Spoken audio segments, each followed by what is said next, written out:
तो चलो माँ, आज पिछली बार यहाँ पे ख़त्म किया था मास पारायण पहला विश्राम, यहीं पे रुके थे।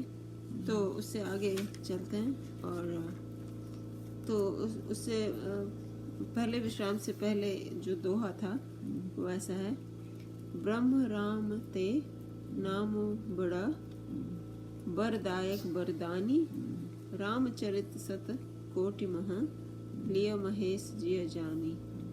इस प्रकार नाम निर्गुण ब्रह्म और सगुण राम दोनों से बड़ा है। यह वरदान देने वालों को भी वर देने वाला है। श्री शिव जी ने अपने हृदय में यह जानकर ही 100 करोड़ चरित्र में से इस राम नाम को सार रूप से चुनकर ग्रहण किया है। तो इसके बाद पहला विश्राम था। तो इसके आगे चलते हैं। तो चौपाई ऐसे जाता है: नाम प्रसाद शंभु अविनाशी, साज अमंगल मंगल राशि, सुख सनकादि सिद्ध मुनि जोगी, नाम प्रसाद ब्रह्म सुख भोगी। ना तो इसका मतलब बताते हैं: नाम ही के प्रसाद से शिव जी अविनाशी हैं और अमंगल वेश वाले होने पर भी मंगल की राशि हैं। सुखदेव जी और सनकादि सिद्ध मुनि योगी गण नाम के ही प्रसाद से ब्रह्मानंद को भोगते हैं। तो इसके बारे में कुछ कहना है? आगे चले। हाँ, ये शुक और सनकादि ये सब ऋषि मुनि हैं। तो उन्होंने, उनका जीवन तो बहुत सादा था और ऋषि मुनियों की तरह ही रहते थे। लेकिन ये राम नाम की भक्ति के कारण उनका नाम अब तक मतलब अमर हो गया है। अच्छा। बस वैसे एक साधारण मनुष्य, कोई साधारण पक्षी है, जैसे वो था के नाम पंख काट के जटायु। तो इस तरह जो शबरी बहुत साधारण व्यक्तित्व से उठ के इतना अमर हो गए केवल राम के नाम, राम की भक्ति और राम के नाम के ध्यान से। तो उनके नाम की महिमा अपरंपार है। तो इसके बाद कहते हैं, इसके बाद चौपाई जो है ऐसे है: नारद जाने नाम प्रतापु, जग प्रिय हरि हरि हर प्रिय आपू, नाम जपत प्रभु किन्ह प्रसादु, भगत शिरोमणि भे प्रहलादु। नारद जी ने नाम के प्रताप को जाना है। हरि सारे संसार को प्यारे हैं, हरि को हर प्यारे हैं, और आप श्री नारद जी हरि और हर दोनों को प्रिय हैं। नाम के जपने से प्रभु ने कृपा की, जिससे प्रहलाद भक्त शिरोमणि हो गए। मतलब सब उनका, नारद शिव जी के भी भक्त हैं, राम के भी भक्त हैं। और कैसे कभी उनको भ्रम हुआ तो शिव जी ने उनको राह दिखाया, नारद को। कथा मालूम है, चाहे बाद में बताऊं। और इस तरह से हुआ। क्या है, सुखसन का, सुख का नाम से है ना। हाँ, सुखदेव। हाँ, सुखदेव। और एक सुख भी है, सुख मन सुख है। वो थोड़ी दिन के लिए उसको जीवन एक श्राप मिला था, तो उसका फिर बदलने के लिए वरदान भी मिल गया, तो अपना जीवन बदल सकता था। तो वही कालभूषण भी हुआ है, कभी किसी रूप में है। तो ये सब उनकी महिमा से। अच्छा। राम की कथा की चर्चा में है, उसमें उन्होंने क्या किया, कैसे ये सब मिला। तो अच्छा। सब राम के नाम के प्रताप से। तो ध्रुवं सगलानि जपेयु हरि नाउ, पाययु अचल अनुपम ठाऊ, सुमेरी पवन सुत पावन नामु, अपने बस करी राखे रामु। ध्रुव की कहानी तो पता होगी। तो वो अब ध्रुव तारे के रूप में अमर हैं, बैठे, और लोग उनके दर्शन के प्रणाम करते हैं और सफल मानते, खूब प्रसन्न होते हैं। उसी तरह हनुमान जी ने तो उनकी सेवा भी की और वो नाम उन्होंने जो हृदय में रख लिया, उनकी भक्ति अब तक राम कनु नाम लेना ले हनुमान जी को बहुत कहते हैं। और या एक उनका हनुमान जी का नाम ले तो सारा पुण्य उनका समा जाता जो भी करते हैं। तो इसका अर्थ ऐसे बताते हैं, ध्रुव जी ने ग्लानि से विमाता के वचनों से दुखी होकर सकाम भाव से हरि नाम को जपा और उसके प्रताप से अचल अनुपम स्थान ध्रुवलोक प्राप्त किया। हनुमान जी ने पवित्र नाम का स्मरण करके श्री राम जी को अपने वश में कर रखा है। तो ये यहाँ पे बता रहे हैं कि मतलब नाम का कितना प्रभाव और शक्ति। तो आगे है, अपतु अजामिलु गजु गनिकाऊ भय मुकुत हरि नाम प्रभाव। कहों कहाँ लगी नाम बड़ाई राम न सकहि नाम गुण गाई। नीच अजामिल गज और गणिका भी श्री हरि के नाम के प्रभाव से मुक्त हो गए। मैं नाम की बड़ाई कहाँ तक कहूँ, राम भी नाम के गुणों को नहीं गा सकते। तो वो गज हाथी की कहानी कहने रही पता चल कौन सी? एक पानी हाथी एक नदी में पानी पीने जाता था। ये सच्ची घटना है, लोग अभी गांव में भी उधर प्रचलित है। तो एक दिन कहीं से आ गया, क्या कहते हैं, घड़ियाल को, क्रोकोडाइल, और उसके पैर को पकड़ लिया। अब उसके दांत जो होते हैं ऐसे होते हैं गहुआ, तो जल्दी छूटते नहीं वो एक में। और चूँकि उसका शरीर विशाल होता है और बड़े बड़े शिकार वो करता है, किसी मनुष्य का किसी बड़े जीव का वो दांत में पहले पकड़ के मजबूर कर देता है, फिर उसके बाद मरने के बाद मतलब कुछ ऐसे करके फिर खाता है। तो उसके दांत जो हैं उसको पकड़ने का एक सहारा है कि वो एक बार पकड़ लिया छूटेगा नहीं। और वो जल्दी चल भी नहीं सकता, भारी होता है बदन का तो ज़्यादा मूव नहीं करता, इसलिए एक ही बार में। खैर ये सब गुण जो है अपना अपना, तो उसका वो गुण है। हाँ, तो उसने ऐसे घड़ियाल ने हाथी का पैर पकड़ लिया, नदी में हो गया था पानी पीना, पैर पकड़ लिया। अब हाथी मुश्किल में और वो अपनी तरफ खींच रहा है, वो अपनी तरफ खींच रहा है, खींचते खींचते हाथी को कहते हैं बहुत बुद्धि होती है, ये सही बात है। तो वो मन में ध्यान करता गया बचाने की, जो भी उसकी भावनाएं रही होगी ईश्वर को याद कर, तो करता गया, लेकिन थोड़ा थोड़ा खींचते खींचते अंदर चला, थोड़े अंदर में गया। तो अब सोचा कि नाक कान डूबने लगे, कृष्ण को पुकारे। तब सोचा कि मैंने संजोग से वहाँ कमल खिले हुए थे कहीं दूर में, तो एक उसकी पहुँच के अंदर आ गया और उसने उसको सूंड में लपेट के ना अपने इसमें और ऐसे उठाया, भगवान का स्मरण किया। तो कैसे हुआ कि लोग तो ये कहते हैं चक्र, कोई चक्र तो है ही, चाहे भगवान की माया को जो भी, कि चक्र आके उसके गला को काट दिया।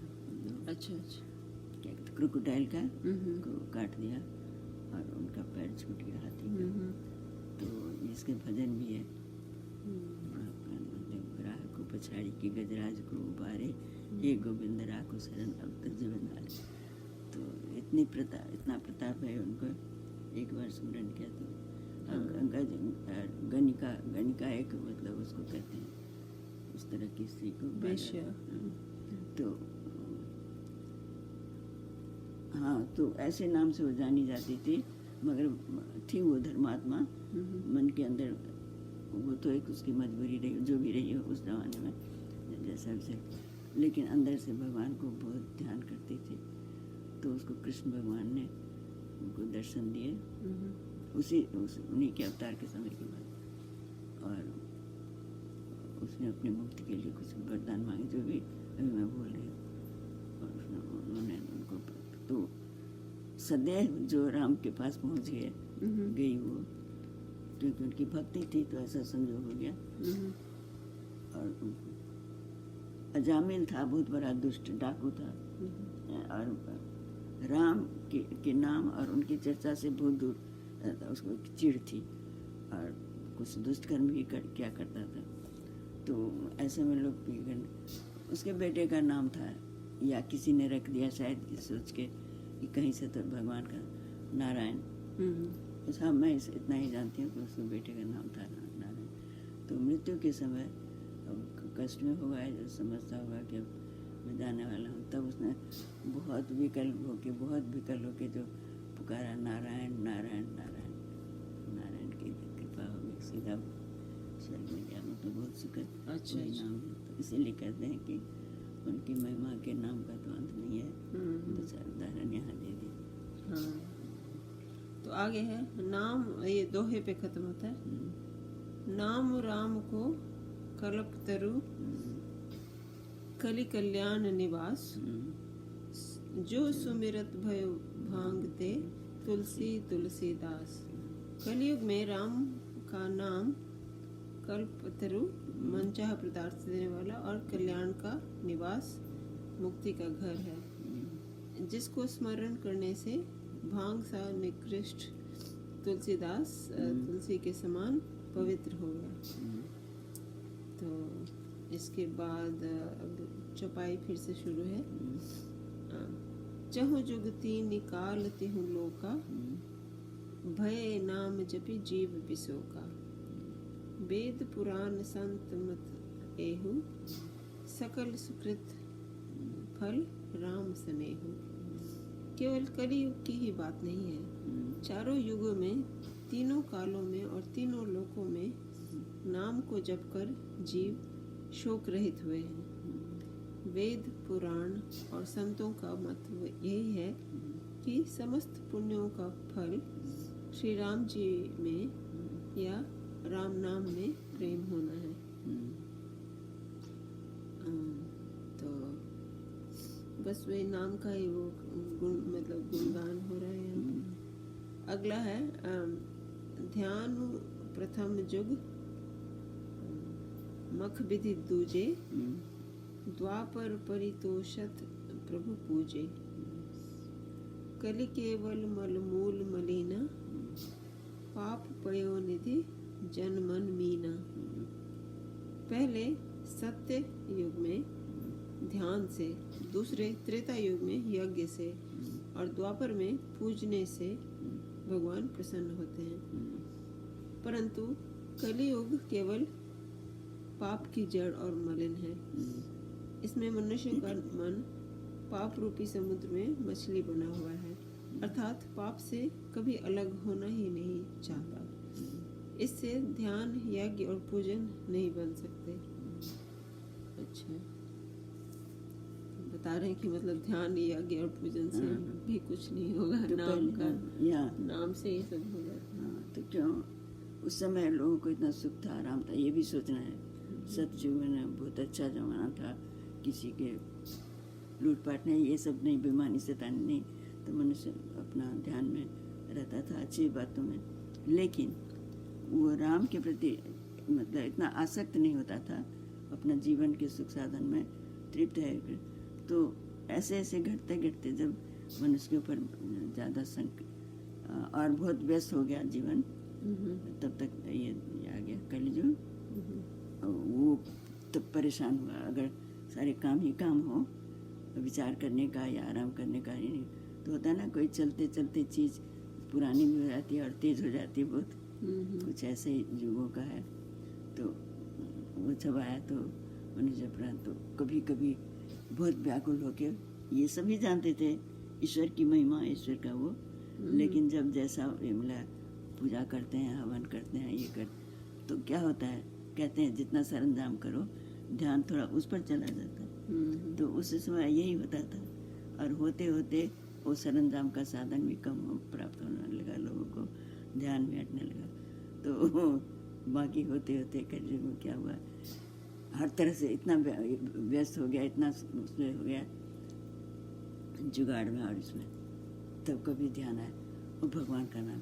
अब चाहे रास्ता चलते चलते मंदिर में प्रणाम कर लिया, लेकिन उसमें सारा चित्त संचित है कि हमने तो मतलब ये भाव कि चलो ये मंदिर है, प्रणाम जरूर करते हैं। हाँ, जहाँ मंदिर ही मंदिर था या लोग घर में भी ऐसे करते थे, परवाह नहीं करते थे।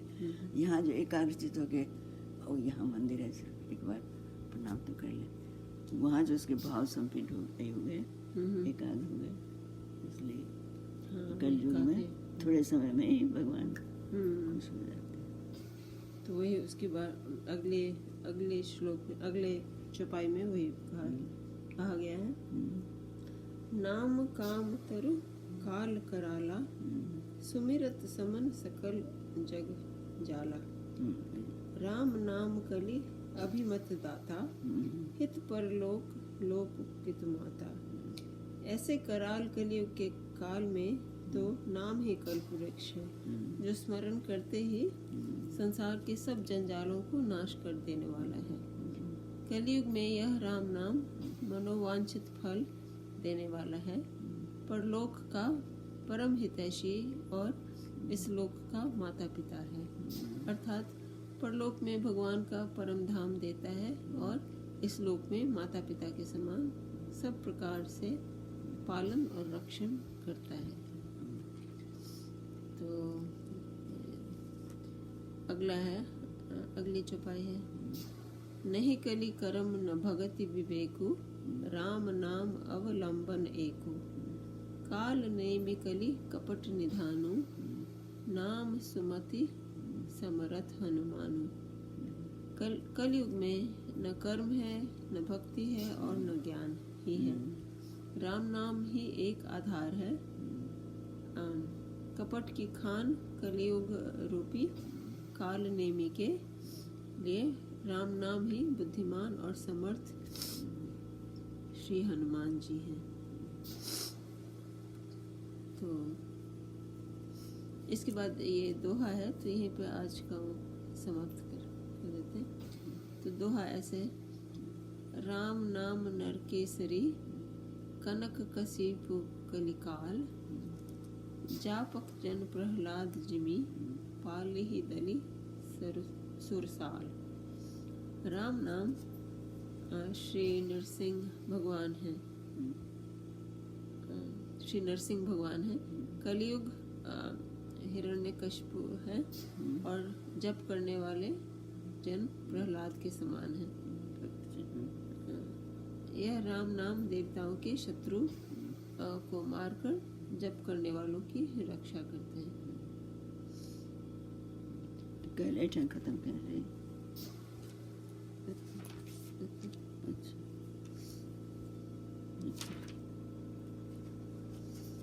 तो